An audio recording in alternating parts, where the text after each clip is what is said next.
बोला सर, आज तुमच्या प्रयत्नाने मुरुडमध्ये एक मोठा महत्वाकांक्षी प्रकल्प उद्घाटन आज त्याचं होणार आहे. बघा, लोकांच्या गरजेनुसार तिथे जी लोकांची मागणी होती त्याचबरोबर लोकांची गैरसोय होत होती, त्याप्रमाणे आपण आता भरतकोड आणि मुरुड जंजिराच्या इथे प्रवासी जेटी जिथे होती तिथे आज आपण इथे आमच्या खात्याच्या माध्यमातून एक हे जेटी नवीन तिथे बनवलेली आहे, ज्याच्यामुळे लोकांची गैरसोय दूर होईल आणि लोकांचा प्रवास हा सुखर होईल.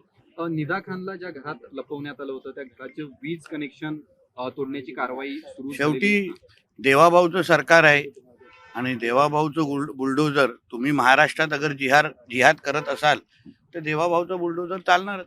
मंत्री संजय शिरसाट यांनी स्पष्टपणे म्हटलंय की इम्तियाज जलील यांना अटक केली पाहिजे तर या प्रकरणाचा अधिक खुलासा होईल. हो, बरोबरच आहे ना, कारण का मास्टर माइंड इम्तियाज जलीलच आहे. ज्या पद्धतीने निदा खानच्या संदर्भात सातत्याने तिची बाजू घेण्याचं काम, म्हणजे जिहादच्या बाजू घेण्याचं काम हाच इम्तियाज जलील करत होता. महाराष्ट्र को हरा कर देंगे म्हणणारा हाच इम्तियाज जलील होता.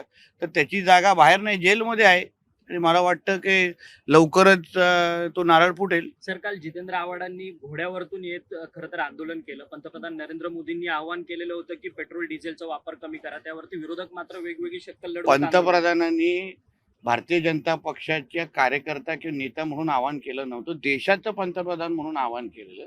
म्हणून ह्याच्यामध्ये पक्षीय राजकारण कोणी आणू नये. देशाच्या समोर जी आव्हानं उद्या येऊ शकतात, फॉरेक्स संदर्भात, ऑइल संदर्भात, पेट्रोल संदर्भात, त्या दृष्टिकोनातून केलेलं ते आव्हान होतं. त्याला तुम्ही पक्षीय राजकारण म्हणाल किंवा पक्षीय दृष्टिकोनातून बघाल तर तुम्ही भारतीय म्हणून तुमच्या ओळखीवर प्रश्नचिन्ह निर्माण होतो. आता तुम्हाला फक्त घोड्याबिड्यावर चालायचं असेल तर तो फक्त मीडियाची फक्त शोबाजी आहे.